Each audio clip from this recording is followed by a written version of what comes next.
Akkam jirtu daawwattoota keenya kan egeree miidiyaa neetwork guyyaan irraa kan nuti argamaa jirru paarkii Thoomson kan jedhamu kan magaalaa Torontoo Kaanaadaa keessatti argamudha.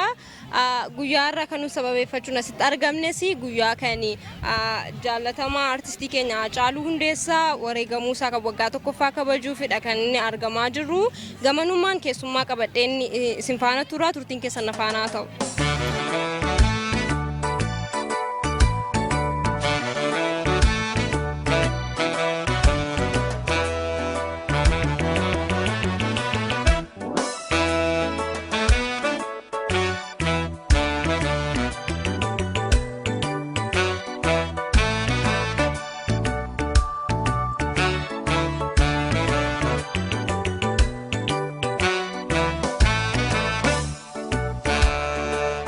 Manke tulfate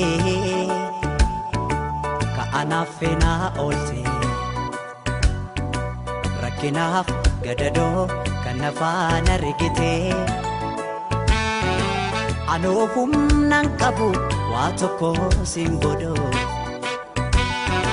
du ebadu sile ansene hiramfadu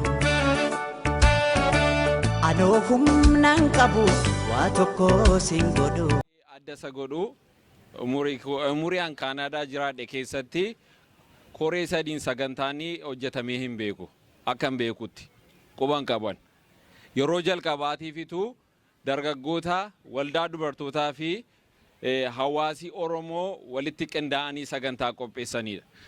Waan isin bukeessaa yaadatu taanaanii gaafa Haacaaluun boqotee yeroo jalqabaatiif namni baay'ee walitti dhufe.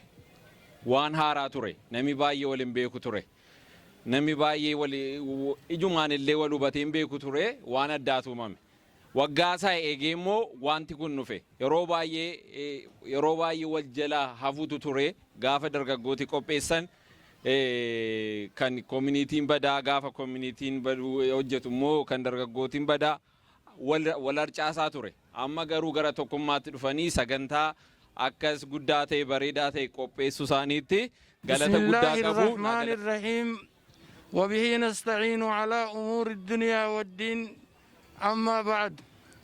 Obboleeyyan keenya xiqqaa fi guddaan dargaggoo shamarran haawwan manguddoo daa'imman hundi keessanuu warreen har'a asitti argamtan hundi keessanuu galata guddaa argadhaa galanni keessan bilisummaa haa ta'u. Tanaafuu guyyaa har'aan tanaa guyyaa beekamaa guyyaa 29ffaa ka inni itti wareegame Haacaaluu Hundeessaa isaas biyyeen irraa haa sablattu warreen isa dura wareegamaniif ka isa booda wareegamaniis hundaa'u rabbiin gartee biyyee irraa haa sablisu jechaa kabajaa isaatiif ka asii walii qabamtanii dhuftan hundinuu galata argadhaan isiniin ja'a galanni keessan bilisummaa. Haala yeroo ammaan tanaa namuuni beekaa biyyarraa ari'amnee baharitti dhumnee dachii qotamnee awwaalamnee caccafamnee mana hidhaa keessatti dhumnee arra bakka tana ga'uun keenya galata rabbii guddaadhaaf galchina. Namni kana irraanfatu way jira rabbiin warra kana irraanfatu nun godhin arra silaa dargaggoon keenya ka baharitti dhume sun ka biyya adda addaa keessatti galee dhume sun odoo deemee qabsoo bilisummaa Oromootti ida'amee arra silaa achitti ummanni sun akkasi fuudhee nutti taphatanii ummata keenya ilmaan miskiinaa fuudhanii achi geessanii dirra irratti ittiin taphatan. Tanaafillee fuuldurallee wanni walii dhaabnu ilmaan Oromoo qayroon bakka jirtu qarree fi qayroon manguddoon hundi keenya mana teenyus ni dhumna ala teenyus ni dhumna lollee qabsoo bilisummaa Oromoo ummata keenya bilisummaa baafnee yoo dhumne irra nuu jira. Tanaafuu maqaan keenya akka nun banne kute wanni hafe itti hiriirree waan qabnuun qabsoo teenya bira dhaabbanne waboo teenya bira dhaabbanne humna taanee fi namuu tokko ta'ee tokkummaan gandaa fi kutaa fi amantii wal qooduu dhiifne harka tokko taanee yoo qabsoo teenyatti deemne har'aan tana silaa bakka tanan jirru alhamdulillahi rabbil aalamiin tadabarte irra tahaftee guddoodha itti hiriirree waan qabnuun bira dhaabbanne qaanyii tana akka iflaynu tanagaa isinumatti hin dhaammadda isinumaaf hin dhiisaa waan na dhaggeeffattaniif galatooma نموت خينيا خدو ربي رحمتها قروف ربي خجر أمري هذا ريسو قوسوتين ورأيت تجر ربي برها دابتو وبوتين دقاقارا خي ربي ها قرو بوجو إسان ديمانين قوو إسان ديمانين تانك إسان ديمانين بوجو أرمو ربي ها قرو ربي ندندها ربي نها برارو ربي نها ملكيسو نبرها دابتو يوني في نتيف جبيسين ربي اللي نجبيسا بيخا أكنو الدعاء يقف قوني نتاتي جتشومت تنافو دعائس قوني اتديمو من جد وجد ومن زرع حسد نمتي جفاتني أرغتا خفتعفتني مرات ما زيا يوم فتعفتني برمال مرتات فتعفتو نرجرا قوصوتين التهريرا جولتين تبيرتو دام سقل شافي أكا قوصوت تهريراني هندي خرا مرون جرو في خرا وون جرتو كهيريرو تناني سنيد دامدا والسلام عليكم ورحمة الله وبركاته بقى نجان دفتني baga nagaan dhuftanii guyyaan kun gartee guyyaa jajjabaadha guyyaa gartee jagna keenna dhiira keenna nam gartee uummata Oromoo gartee hahaasee jajjabeessee bakka tana nu ga'ee guyyaa is dhabne tana guyyaa kana tanaaf guyyaa kana kabajuu walitti argamne tanaaf baga nagayaan dhuftanii tanaaf gartee Oromoo waan jettee jagni adoo duwellee hin doone maaliifi wanni inni gartee dalagsanii gartee ummat gara keessanii ummat haasa tanaafi wanni waan dulleen jedhu yoo tokko taane wanni godhuu dandeenyu hin jirtu tokko taane gartee diinaan gosaan akka daaniin qoodamne tokko taane gartee biyya Oromiyaa gartee bilisummaa baasuuf gartee nuu cuftuun wal jechuu qabna tanaaf gartee ummat keenya ijoollee qeerroo gartee amma wanni dubbiin isaanii jirti qeerroon teennaa gartee dambaqtanii harakamiin ummati Oromoo rakkotan jala baay'atanii hojjechuu qabdanii tanaafi isaniin nabi dhuftanu galatoomaa baga walagarree jan keessaa caaluun deeza kaanurra du'esi rabbiin biyya isaa laafisu ammoo inni hin doon malee inni lubbuun deema malee inni hin jira. Jirtu baga jiraattan jireenya sinii kennee waan hundumaa keessa nu dabarse Waaqayyo maqaan isaa ulfaatu. Obboleessa keenya seenaasaa kabajuudhaaf tokkoon keessan isinitti dhagaamee waan asitti argamtanii fi guddaa galatoomaan isiniin jedha. Seenaan obboleessa keenyaa seenaa hirraanfatamu biyya lafaa keessatti mootonnis eenyullee akkasaa seenaa kana kan qabu hin jiru. Acaaluun kan inni darbee fi waan seenaa guddaa waggaa meeqa umurii isaatii kaasee yeroo waggaa 17 waggaa 15 mana hidhaatti reebamee gadadamee achiisa ba'es akka namaa sodaatee mana hin teenye waan qabsoo isaatiif waan saba isaatiif hojjetaa har'a ga'ee fi inni kun jabina isaa waan ta'eef seenaa isaa ulfeessina yeroo hundumaatti Acaaluun amma du'a isaati kan isin gadditu Acaaluun hin duune jira akka inni jirutti lakkoofna eenyullee utuu jiraatee seenaa kana caalaa hojjechuu hin danda'u.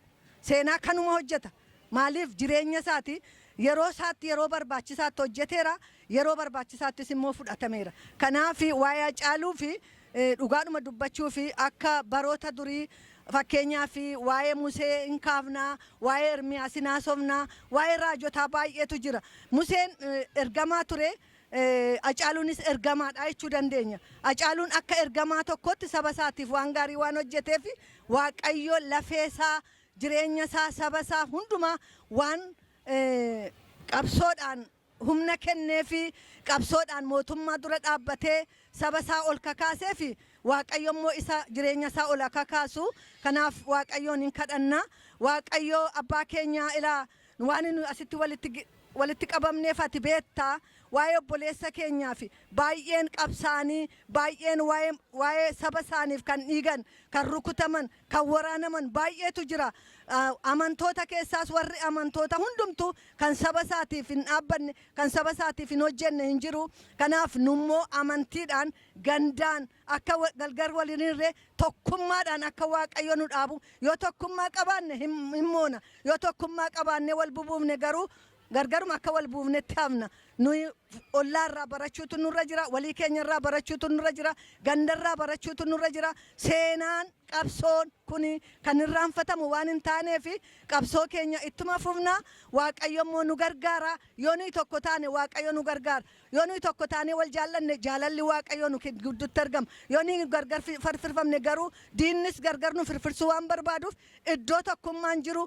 Jaalalli jiraadha sagalee Waaqayyoo kanaaf tokkummaa uuma warri biyyaas tokkummaa uuma warri ala jirrus tokkummaa uumna yoo tokkummaa keenya uumne jabeeffanne seera keenyaan akeeka keenya akeeka qabnu iddoon ga'uu dandeenya. Kanaaf utuu akeeka hin qabaatin iddoo ga'uu hin dandeenyu. Akeekni Waaqayyoo immoo nu keessatti hojjechuu danda'a yemmuu san. Kanaaf akeeka Waaqayyoo sulfeessaa akeeka biyya lafaa sulfeessaa keessa darbuutu nurra jira. Nutti keessumaa sagaleen Waaqayyoo maal jedha? Isin soogidda biyya lafaati. Isin ifa jedha. Kan inni biyya lafaa kanatti nu fide ifa nu gochuu fi warra dukkana keessa jiran gara ifaatti fiduudhaaf kan inni nu fide. Kanaaf dukkana keessa hin jirre miti ifa keessa amma jirrutti isa kana gara ifaatti ol fiduutu nurra jira. Ifti immoo maal akka inni ta'e beeku dukkanaaf inni waliin argan.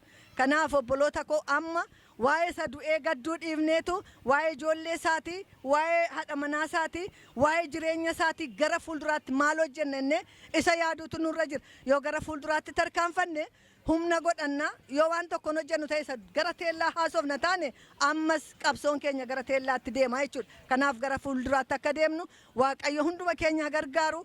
Waaqayyo immoo waan gaarii hojjechaa waan jirtaniif isinaa eebbisu eebbifamaan jedha karaa koo. Warri kana dura jedhanii dubbatanii kee deddeebi'uun barbaachisu. Waa'ee Hacaaluu kana laachisee raawwatee dhugaadhumatti waggaa lama waggaa sadii fuuldura dana Torontoo dhufee ture. Nutillee akka waldaa hawaasa Oromoo Kanaadaatti nama kanaan rekognaayizii goonee awwardii ammaa humni keenya danda'u tokko hin himi turre. Addunyaa guutuutti beekamaadha. Namni du'a nafu gaafa dhalate du'a. Garuu namni qabsaa'u qabsoo irratti suma du'a. Qabsoon garuu ittuma fufa. Ijoollee qeerroo jenereeshinii kanatu wayyaanee diina biyya keenya keessaa baasee raawwatee lubbuu isaanii dabarsee qarreenii diddiirama amma dhufe kanaan hingaa lubbuu baay'eetu itti wareegame.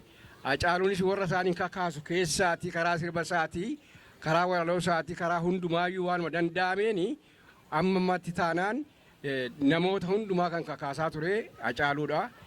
Seenaansaa hin baduu inni du'eeyyuu seenaansaa addunyaa guutuudhaaf beekamaadha. Oromoo birattis beekamaadha. Jibbuma isaatiif kan ka'e kan ajjeesanii du'a isaaf illee akka ajjeesamaatti waan beekame hin jiru. Garuu akka hawaasaatti Oromoon addana jiru waldaan dubartootaas waldaan dargaggoo qarroof qarreedha. Hundumtu walitti dhufnee raawwannee wanta kana yaadannoo isaa gochuudhaatiif qopheessine waan ta'eef hundi keenya quba qabaannee waan inni bararoo isaatiin yeroo isaan hundumaa gizee hundumaa jedhu kana jiruu rooshuudhaaf tokkummaa dhabuun tokkummaa qabaachuun jedha gizee hundumaa sirba isaa keessatti waaqoo qabdanii. Kanaafuu tokkummaa dhaabbannee raawwannee humna keenyaanii jenereeshinii ammaa kun keessumaati Oromoo bilisummaa baasuun dirqama keenya. Nus waan dandeenyu isaan bukkee dhaabbachuun irra jiraata akka hawaasaattis taanaan akka nama tokkoottis taanaan. Kanaafuu yaadannoon Hacaaluudha. Yeroo hundumaa aduuyyuu malee yaadannoonsaa lubbuudhaan yoo darbeeyyuu seenaansaa guutummaanumatti addunyaa guutuutti waan beekamaa ta'eef duutisaa lubbuudha malee isaati seenaansaa ammayyuu huma jiraata. Kanaafuu galatooma hundi keessa addaatti kan argamtanii waan gochuu dandeenyu hundumaa gochuun irra jiraata. Ammas tokkummaan keenya inni waa'ee tokkummaa kana keessa deddeebi'ee faarsa waa'ee tokkummaadha garaagarummaa kana. Tokkummaan kun baay'ee barbaachisaa. Nus addana kan jirru karaa waldaas karaa fooshaas karaa qeerroo qarrees hundumaa walitti dhufnee raawwannee akkuma sagantaa kana qopheessinee walitti dhufnee raawwannee jabaannee gara fuulduraatti deemuun dirqama waan ta'eef nurraa barbaadama waan ta'eef kan akka duukaa bu'uun sin gaafadha. Galatooma fayyaa ta'a. Ani har'a waan walitti dhufneef hundi keenya ni beekna. Abbalee mucaa keenya naaf mucaa naa ta'a Rabbi raamataa godhuuf jenna. Ka du'e haasaa oolurraa kana booda jiru maaltu itti aana jechuu danda'uu qabna. Har'a wanni guddoon hawaasnii fi koomunitiin fi waldaan dargaggootaatii fi dubartoota wal ta'anii afaan tokkoon sagalee tokkoon waan kana qopheessuun hafuura isaatirraa hin beeka. Maaliif isaa tokkummaa jaallataa tokkummaan Oromoodha akkasitti walitti dhufe jechaadha. Kanaafuu akkuma yoo waliin dhufan yoo waliin godhan waan tokko ni bareeda. Yoo adda adda facaane immoo akkuma duraanii facaanee hafna malee waan goonullee iddoon qabneef akkanatti wal tumnee tokko kaan harka wal fudhatee waliin hojjetuun Oromoo wal jala deemuun wal dhagahuun hedduu nama gammachiisaa. Kanumaafuu dargaggoon keenya kana yaadanii waan akkasii goona waliin goona nu qophaa'aa eeguu jedhanii nu yaaman nuti gammachuu nutti dhaga'ame isinillee galatoomaa naa jikka jettaniin hin barbaada beektanii. Kanatti aansuudhaan immoo waan inni jechuu barbaadu dhugaatti isinii himuudhaafi Oromoon wanni dhabdee tokkummaadha jennee haasofna afaaniin tokko taaneerra jennaa hojiitti immoo bakka neennu.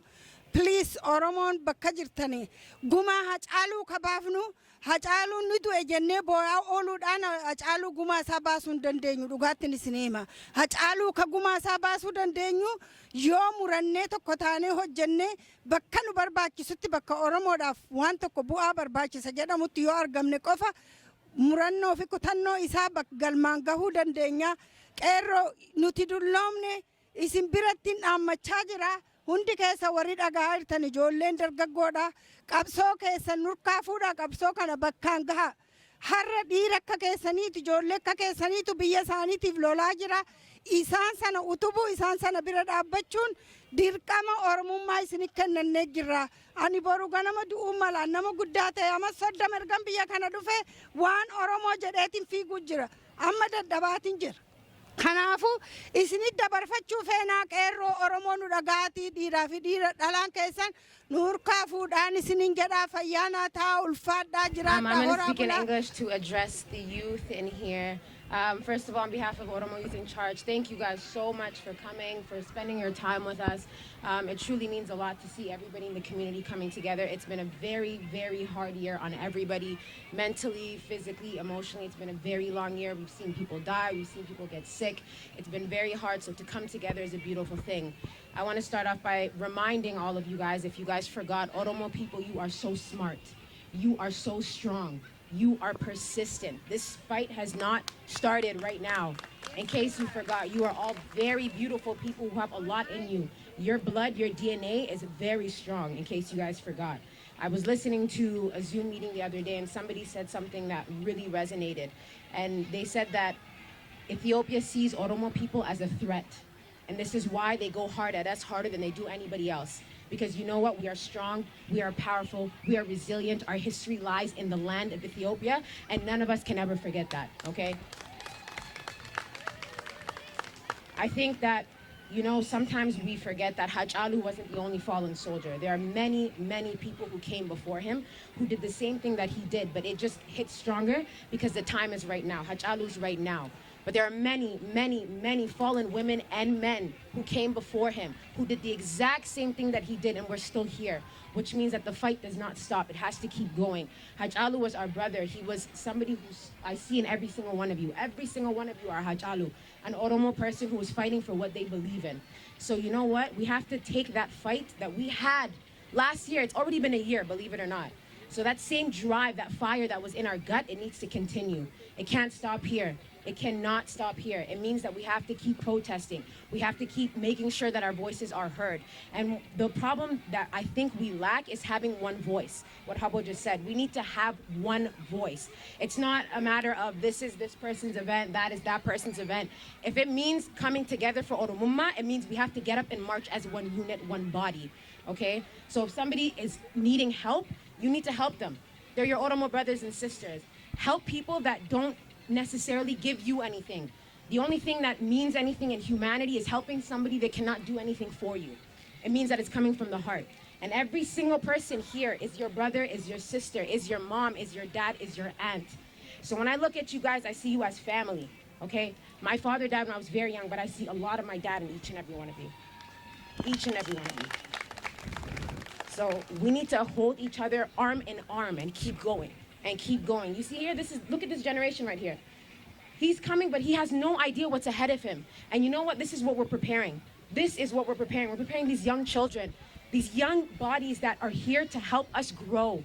And we cannot be mad at other people's wins. We know what it feels like to see the people of Tigray come in and fight after us and come out before us. It's not easy to watch. But you know what? We have to root for them so that they can root for us. It doesn't mean that we have to to hate other people. It might be hard, but you know what? It takes unity, it takes love. That's what this world needs. It is love. So when they go low, we go high, Oromo people. When they go low, we go high, which means if people are mean to us, we're not mean back to them. This is a struggle we've been going through for a long time. We know what it feels to have our names spit on. It's hard. It's very hard. So the same way that we see somebody else's victory, we want the same thing for ourselves, which means that we have to kick, push, scream, and fight until we get there. Because you know what? Every battle has been won at some point. Whether they lose the first one, whether they lose the second one, and they keep going, you have to push through. So that's all I want to say to you guys. Thank you guys so much for coming. Thank you guys so much for taking part. And keep remembering that you're Oromo, you are beautiful, you are strong, you are resilient, you can do anything. You are kings and queens and princes and princesses, and we have to keep going. Okay, thank you. Carraa kana waan laataniif guddaa galatooma. Mata duree walaloo kana maal mallisaa jedha. Nagaan keenya siif haa ga'u aceelmoo hundeessaa. Gaddan taane keessee onnee keenya keessaa. Ciniinfatee boo'ee watwaatee biyyi iyyee. Irqinfatee gadoodee gad jedhee biyyoo qabee. Ergasiis hin fayyine sabni boquunsaa cabe. Ergasiis hin fayyine sabni boquunsaa cabe. Kanniisa gaafa qabsoo sanyii baalchaa abbaa nafsoo. Eenyutti baanee bannaa sitti baanee mlu'isoo. Eenyutti baanee bannaa sitti baanee mlu'isoo. Sindagannu yoomiyyuu keessa keenyaa si qabnaa. Nuyi lammiin kee gumaa kee ni baasnaa. Acee koo na dhaga'i dhugaa si boonsinaa. Acee koo na dhaga'i dhugaa si boonsinaa. Atin duuneen macee akkamitti duute jennaa. Atoo arras teessee galmeessi taamseenaa. Atin duune lakkii arras jirtuu jettaa. Rakkoo arra jiruuf maal mallisaa jettaa. Gootni akkamiin du'aa lakki ati sin duune. Culullee namtuun sun lakki sin fudhanne. Culullee namtuun sun lakki sin fudhanne. Keessa keenya jirtaa atoo yoomuun duutu. Garaan diina keenyaa amma isaa gubatu. Keessa keenya jirtaa atoo yoomuun duutu. Garaan diina keenyaa amma isaa gubatu. Faantuuf ijoolleen kee siif jabaataniiru. Uummatatti jaallattu jirta jedhaniiru. Wareegamtus sin obsinu achi fagaattus manarraa. Sittin qorriin qofaa taatee ati qaalii keenya si jaallanna sii jirra. Ati qaalii keenya si jaallanna sii jirra. Walaloo kana kan barreesse Saaroon Tafarraati. Qindeessee kan isiniif dubbise an jaallanne faqqadaati galatooma. Oromoo jirtu? Jirtu? Ni jirra gaaf tokko ni moona. Ittuma fufna qabsoon itti fufaa. Qabsaawaan ni kufaa. Yee inni immoo hin du'u. Isa booda taarika hafa. Zalaalam yaadatamaa. Kanaafuu akkuma isaa duraas qabsaawonni hedduun kufan. Acaaluunis ni kufe. Haa ta'u malee immoo maqaan isaanii taarikni isaanii zalaalam yaadatamaa. Hanga Oromiyaan bilisoomte hanga gaaf tokko yoo Rabbi jee Oromiyaan bilisoomte Oromiyaa keessatti kabajuudhaaf teenya waan har'aas qabanyu kana. Kanaafuu jajjabaadhaan jaa dhaamsiniin gabaabaan qabu waanni hegeree miidiyaan kun akkuma agartan kana bikka hunda nu jala dhaabbatee waan sila waraabamuu qabuu fi bikka barbaachise hundatti nu babbareessaa jira. Nu bareecha waa hundaa waan godhamu hundaa rikoordiidhaas nu qaba. Kanaafuu fuula dura akkuma beekamu miidiyaan kun gabii biraan qabu galii biraa takka illee qabu.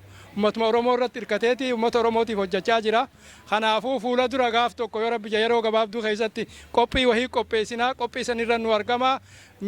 Miidiyaan jiraachuu qaba. Miidiyaan kun jiraachuu qaba. Nu hojii jiraachisaa jechuun barbaada.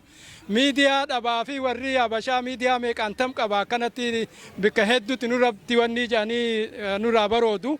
So kanaafuu piliis akkuma amma baatan kana qophii qabnaa qophii san ni beeksifna yeroo gabaabduu keessatti qophii sanirra nu argama. Miidiyaa kana akkatti fufu hojii isaa akkatti fufu nu bira dhaabbadhaa jechuun barbaada gabaabatti. Galatooma warri dhuftan qeeroon adaraa akkuma namuu isinit dhaammate anis karaa kiyyaan isinit dhaammadha. Qabsootana nuti manguddoon isinit dabarfanne isin fuudha bakkaan gayaa hiriyaan teessan kunoo ollaa keenya ni agartanii kufanii yeroo gabaabduu keessatti bikka kufanirraa ka'anii waan dhaban falmatanii fudhatanii deebifatanii harkatti galfatanii jiru. Noosoo karaan keenyaas sanuma ta'uu qaba. Qeeroon adaraa Rabbiin isiniin jaa gabaabatti kanuma dhaamsa kiyya kanuma hoggaa isin yaamne nu dirmadhaa nuti akka miidiyaa kanaatitti galatooma. Hacaaluun abbaasaa obbo Hundeessaa Boonsaaf haadhasaa adde Guddattuu Horaa irraa bara 1986 handhuura Finfinnee irraa kiiloomeetirii 125 kan fagaattu magaalaa Ambootti dhalate. Ijoollummaa isaatii kaasee weellisuu kan eegale Hacaaluun gaafa sa'aatii ture akkasumas mana barnootaa garee hawwisoo keessaa weellisaa guddate. Bara 2003 gaafa Hacaaluun kutaa 11ffaa barachaa ture. Naannaa ji'a waxabajjii keessa hiriira baate sababa jedhuun humna mootummaatiin qabamee waggoota 5 karchallee Ambootti hidhame. Gaafa Hacaaluun bara sana hidhamee saafila waggaa 16 ture. Erga mana hidhaatii ba'ee booddee hamma lubbuun isaa darbitutti yeroo adda addaatti magaalaa Finfinnee keessatti yaaliin ajjeesuu, arrabsuu, doorsisuuf roorroon adda addaa irratti gahaa ture. Hacaaluun gaafa mana hidhaa ture akka nama abdii kuteetti taa'an ture. Oromoota akka isaa hidhamanii dubbisuuf barreessuu hin dandeenye barsiisaa ture. Akkasumas haamilee kennaafii ture. Hacaaluun walaloof yadaloo albamii isaa jalqabaa baay'inaan mana hidhaa sana keessa taa'ee qopheesse. Hacaaluun albamii isaa jalqabaa mata duree sanyii mootii jedhu bara 2008tti gaafa baasu saba Oromoo darbee sabaaf sablammii hedduu biratti baay'ee jaallatama argate. Albamii isaa kana irratti sirba ergaa gurguddaa of keessaa qabu sirbeera. Kanneen keessaa tokkummaa inni jedhu iddoo guddaa fudhata. Weelluu isaa tokkummaa jedhu Hacaaluun gaafa qopheesse sirba yeroo adda addaa weellistoota bebbeekamootiin sirbame walitti fiduudhaan rakkoo Oromoo ibsee achuma irratti furmaati Oromoo immoo tokkummaa malee akka wanti biraa hin jirre nutti himee jira. Weellistootaaf sirboota Hacaaluun fayyadame keessaa weellisaa Wasan Dastaa, Fardatu, Garboo Didee Biillaa Tuttufaa Deema, Alii Birraa harki harka nyaatu diina ofii malee noo goobanaa tokkummaa isa jedhu walitti fiduudhaan sirba sana qopheessee jira. Hacaaluun albamii isa lammaffaa bara 2013 mata dureen waa'ee keenya jedhu gadhiise. Albamichis akka Afrikaatti Amazon Muuziqii irratti gurgurtaadhaan tokkoffaarra ture. Hacaaluun albamii isa sadaffaa maal mallisaa akka hojjechaa jiru du'uu isaa dura torban tokko fuuldura dubbatee ture. Sirbi Hacaaluu sochii xumura diddaa garbummaa, lafee duddaa, dargaggootaaf saba Oromoo bal'aaf ija jabinaan akka garbummaa ofirraa qolataniif shoora guddaa taphateera. Bara 2015 sirba maalan jira jedhu gadhiisuudhaan qabsoo Oromoof finiinsuusaa ni yaadatama. Bara 2017 galma Barkumeetti koonsartii Oromoota 700 ol Sumaalee irraa buqqaaniif sagantaa qophaa'e irratti geerarsa lafaaf samii sochoosu geeraruudhaan tokkummaa Oromoo yoomiyyuu caalaa cimsuudhaan mootummaa wayyaanee humna waraanaatiin akka Afrikaatti cimaa ture meeshaa waraanaa malee akka sabni Oromoo mo'atuuf shoora guddaa taphateera. Hacaaluun gaafa waxabajjii 29 2020 halkan keessaa sa'aatii 9 walakkaa magaalaa Finfinnee naannaa galaan koondominiyeemitti rasaasaan rukutame. Lubbuu isaa hambisuudhaaf gara hospitaala Xurunesh Beejing hageeffamu malee lubbuu isaa hambisuun hin danda'amne. Hacaaluun nama taphaaf qoosaa danda'u, yaada gaarii namaaf qabu, waan qabu namaaf hiruu kan jaallatu, waa'ee saba isaaf kan yaadu, rakkoo lammii isaatiif kan aadu, gara laafessa abbaa jaalalaa, abbaa mallattoo falmii Oromoo ture.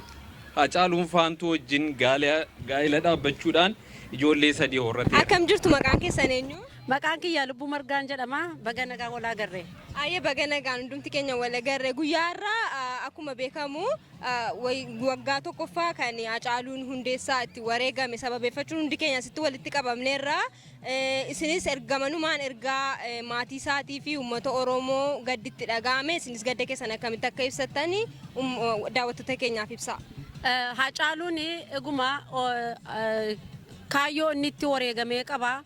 Kaayyootti wareegamee sana kaayyoo uummata Oromoo miliyoona 55 akkasumas sabaaf sablammoonni impaayera sana keessa jiran bilisummaa fi walqixxummaa akkasumatti immoo jireenya gaarii uummata Oromoo wajjin hariiroo qaban kana hunda gaarummaa Oromoo fi jiraachuuf akka danda'u ibsachaa ture. Haa ta'u malee akka carraa ta'ee gaarummaan isaa lubbuu hanga lubbuun wareega itti kafalchisee jira. Wareega lubbuu kafaluun immoo haala amala qabsaa'otaa fi aadaa koloneeffataa kana qaba. Lubbuun dhabuun, qabeenya dhabuun, eenyummaa keenya dhabuun, aadaa ofii dhabuun, seenaa ofii dhabuun kan immoo qabsoodhaan deebisnaa jechuudha. Hacaaluun baay'ee nan gaddaa, wareegamuu isaatii nan gaddaa. Garuu ergaa guguddaa immoo dabarsee nu deeme sana kan uummata Oromoo addunyaa guutuu impaayera sana keessa jirus ta'ee akkasumas warra biyya alaa jiru, warra biyya keessa jiru nu tokkoomsee jira. Wareegamanni kaffalee dhiiga isaatiin reenfa isaallee arguu yoo dadhabnellee maaliif akka du'e maal akka dhaammanneellee hubachuu dadhabnellee har'a malli maal isaa kan jedhu sagalee inni kaaseetta CD eebbifame sanarrattis ergaasa har'a dhaggeeffachaa ture baay'ee nama gammachiisa. Haa ta'ullee maatii isaatiif kan jedhu haadha manaasaa haadha gootaati, abbaa manaa kee gootadha, ijoolleen ati qabdus abbaa isaanii goota, atis gootadha, dubartiin Oromoo gootadha. Mana bulchuu beetti, biyya bulchuu beetti. Kanaafuu gadda sittiin dhaga'amin haadha manaa goota taate seenaa akkasii keessatti lubbuun isaa darbuun uummata miliyoona 50 yookaan immoo 65 wareegama kaffaluun sun baay'ee nama jajjabeessa. Haa ta'u warra hawaasaa keenya akkasumatti immoo biyya keessa warra jiranii takkummaa keenya cimsinee uummata Oromoo bilisummaa fi walabummaa keenya Oromiyaatti mirkaneeffannee kaayyoo inni itti wareegama sana galmaan geessisuudhaa fi akka dargaggootaaf, akka hawwan, akka qarree, akka qeerroo walitti dhufnee haala mijeessinee qabsoo bilisummaa Oromoo saffisaan akka harkarratti hojjennu kanuma irratti dhaamsa kootiif kan immoo waamicha koon dhiyeessa galatoomaan jedhan. Galatoomaa isinis yeroo keessa laatanii asitti argamu. Kabajamtoota daawwattoota Hegeree News Network ammaan tanas gaa keessummaa addaa qabannee isin dhiyaannee jirra. Namni qabannee isin dhiyaannee jirru kun adde Ruumiyaa kan nama qabsoo Oromoo keessatti hawaasummaa keessatti gahee guddaa qabu. Har'aan tana waan as dhufteef gaa isin himtee sanumarraa. Har'a gaa wanni bakka tana dhufneef gaa goota keenya Hacaaluu gaa kunoo guyyaa lamallee nutti hin fakkaatu. Akkuma ta'etti illee gaa amata guute. Kanaafuu agartee wareegama isaasan kabajuuf goota keenya bakka tanatti wal agarree jirra. Kanaafuu saniif dhufne gaa bakka tana Hacaaluun gaa waan biratti gaa nama lakkaawamuu miti, waan akkana jennee lakkooyinuu miti.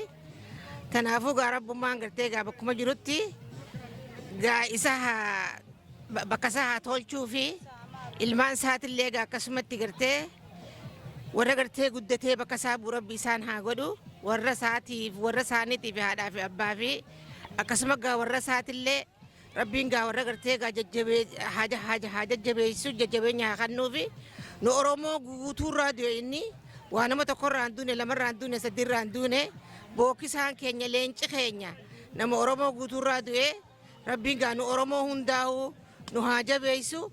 Rabbiin gaa akka isaatillee bakka nu haa buusu. Hacaaluun waa takka fadha uummata Oromoo. Yaa Oromootiyya meena dhaggeeffadha.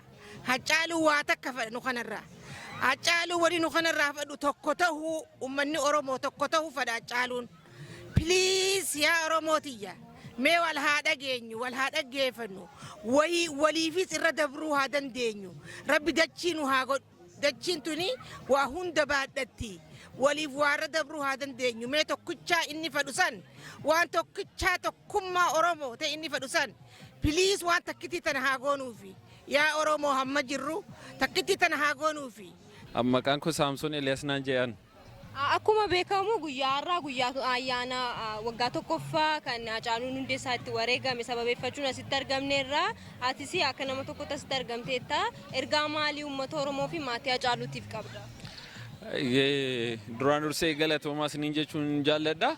Har'a guyyaa kana gaafa kabajnu Hacaaluun sirba isaa irratti ergaa hedduu dabarsee jira.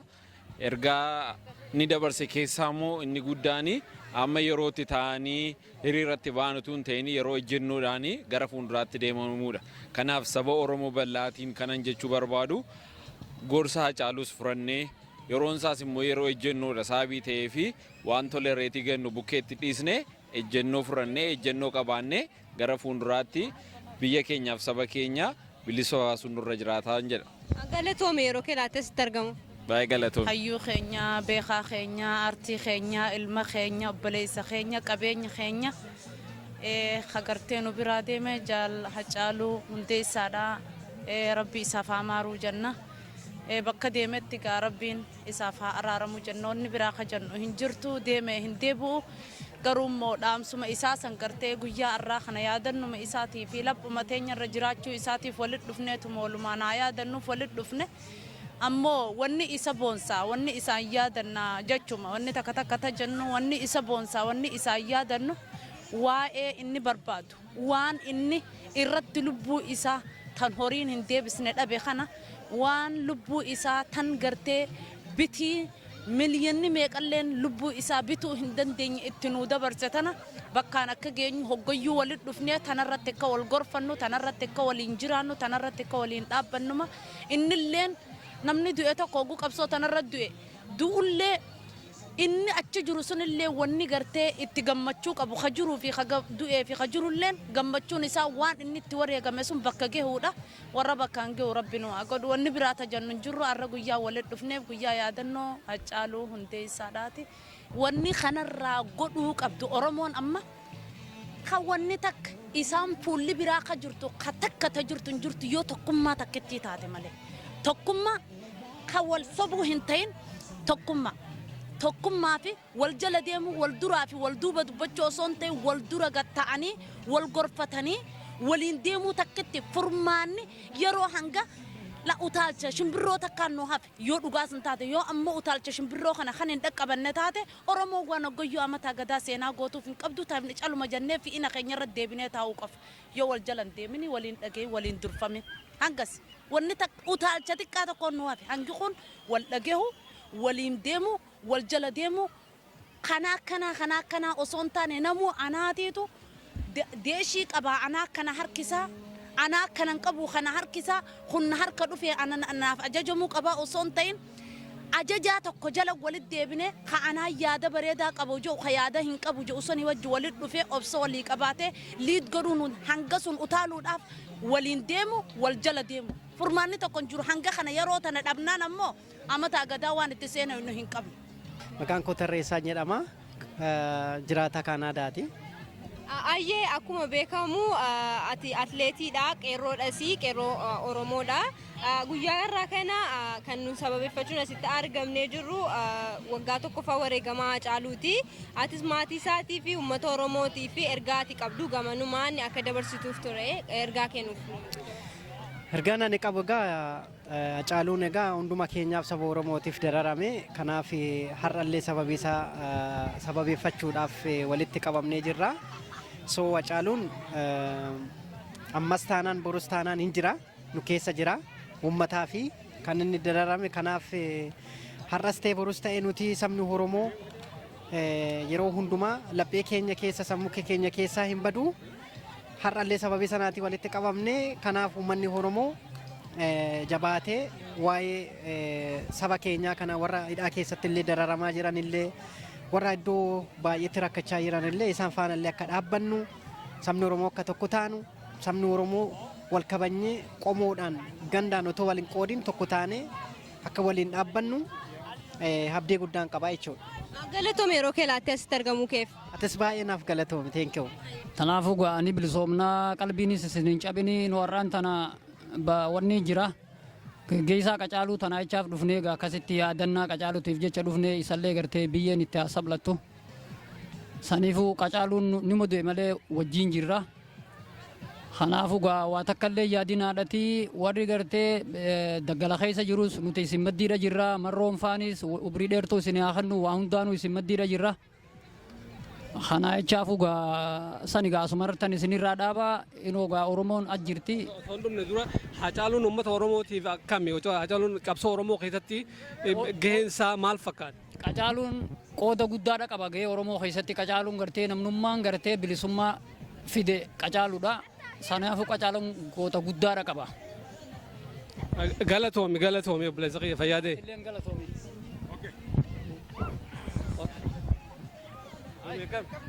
Maqaan kiyya Faantaayii Gobananaan jedhu magaalaa Torontoo keessa jiraadha.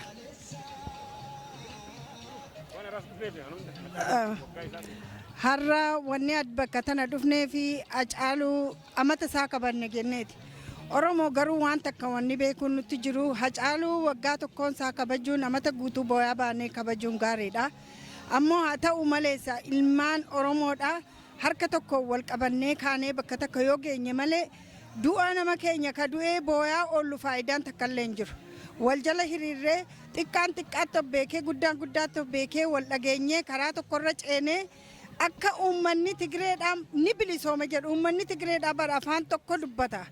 Guddaan isaanii xiqqaan isaanii afaan tokko dubbataniitu bilisummaa mataa isaanii gonfatan. Nutis Oromoo wanni nu dhorka hin jiru. Nama keenya ka du'e wilii booda dhaadheessuu dhiifnee uummata keenya afaan tokko walitti qabnee akka kar tokko yaanee bilisummaa keenyatti yoo boonyee yoo aarree ofirraa baafne aarii nurraa baheera jechuudha. Wanno quuqama keenya of keessaan baafnu yoo ofitti qabnee bakka takka ni keenya jedheetinaadha. Namni tokko aadee aaree yoo onnatee wanni inni bakka sana hin geenyeef hin jiru. Uummanni kun abbaa xaayee guddaa isaanii raajjeessaniitu xilimii takka hin dubbanne. Nuti immoo feesbuukiidhaa fi tiiviin addunyaa hundinuu kanuma du'eef ka jiru gidduu dubbachaa baana. Wiilii Oromoo kun nurraa hafee xiiqeffannee dhiiraa fi dhalaadhaan harka wal qabannee hanga bilisummaatti jennee deemuu qabna.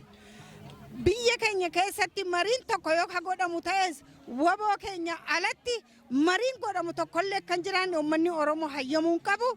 Kanarratti immoo uummanni Oromoodha waboon bira dhaabbachuudhaaf waboo gargaaruudhaaf xiqqaa fi guddaan keenya harka wal qabannee waliin ka'uu qabna. Hacaaluu jaallachuun jechuun kaayyoo hacaaluu bakkaan ga'uudha malee hacaaluu jechaa oollee hacaaluu nuuf hin deebi'u. Waan hacaaluun itti du'eef sana xiiqeffannee bilisummaa keenya yoo gonfannee tokkummaa keenya yoo ijaarranne qofa xiiqii hacaaluu baafnee siidaa isaallee bakka feene ijaarraaf jecha. Kanaafuu Oromoo jabaadhaa harka tokko ta'uu qabna afaan tokko ta'uu qabna isinin jedha. Inshaallah Rabbi nu haa milkeessu nageetti naa jiraadha. Infirne mazura xiqqoo takkaan hafe. Amma mee yeroon amma jiru tuni biyya teenya saniif hatattama biyya yeroon barbaachisaan amma namni keenya yeroo ammaan tana biitii sana akkasin laaqamte tana keessatti hiree isaa fi murteeffatu argachuudhaaf maal godhuu qaba jettee yaadda? Hiree isaa ofii murteeffachuudhaaf karaa nagaa yaallee daddabnee jira. Hiree kee murteeffachuudhaaf ati humna qabaachuu danda'uu qabda. Humna qabaachuudhaaf immoo nama waraana Du'ee baaduu sidee aansinii hirraanfatu.